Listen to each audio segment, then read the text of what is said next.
AITA for wanting to divorce my husband over a birthday party and cake. I, 40F, have been married to my husband Sam, 41M, for 10 years. We have 4 children, 22, 16, 14 and 11. And up until the last few months, I genuinely thought that we could work through anything. This is not the only situation that has happened in the last few years, just the one that finally broke me. I recently had a birthday and Sam planned a surprise birthday party for me. He spilled the beans to me 3 days before the party, and I thought it was adorable that he was so excited about the party that he couldn't contain himself.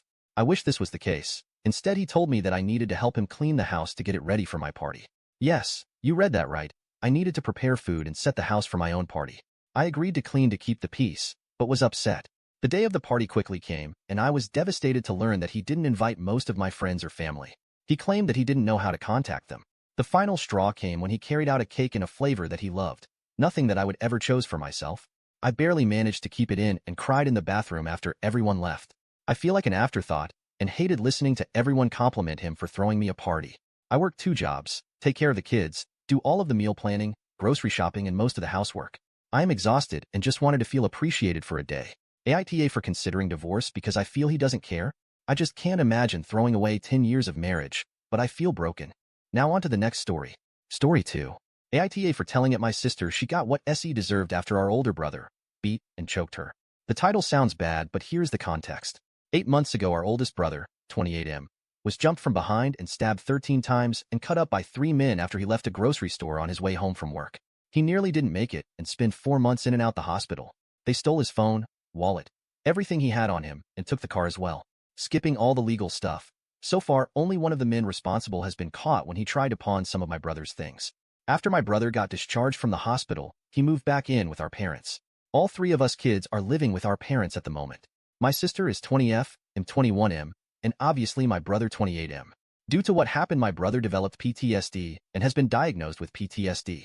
It was so bad that he couldn't allow anyone to walk behind him at all. He didn't even want to leave the house. I have to say that my brother is doing very well, or was doing well up until my idiot sister. He is going to therapy, no problem taking his meds, and like I said, he has been doing very well to the point that he doesn't completely freak out when someone is behind him, and he has been able to leave the house. Although he still completely avoids grocery stores at the moment, and sometimes still hyperventilate if we have to stop somewhere at night, but he is working on it and is getting better. I have to give it to his therapist, that lady is amazing. She has even helped the family and his girlfriend understand better, and giving us the knowledge and tools to assist my brother better. This is what happened. A little more than a week ago, my brother came home around 8 p.m. after visiting his girlfriend.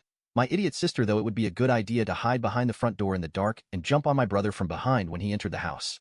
I didn't witness everything, and I have pieced everything together from what I did see and what I was told.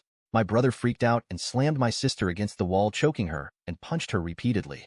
I don't know how many times he punched her, but my sister has a broken nose, busted eye socket, swollen face, and some brushed ribs. All we hear that night was screaming, and me and our dad running downstairs seeing my brother having my sister against the wall choking her. I only saw 2 punches out of all the punches. It took me and my dad to restrain my brother and get him to calm down. My sister is currently looking like a red balloon. She was taken to the hospital, nothing more serious other than the injuries said above. I don't know if there will be any legal troubles for my brother, but nothing has happened so far. We all gave our statements. Even my brother, but he doesn't remember much. He remembers walking into the house and then blank. According to one of the police officers, they don't believe charges will be filed but will be in touch.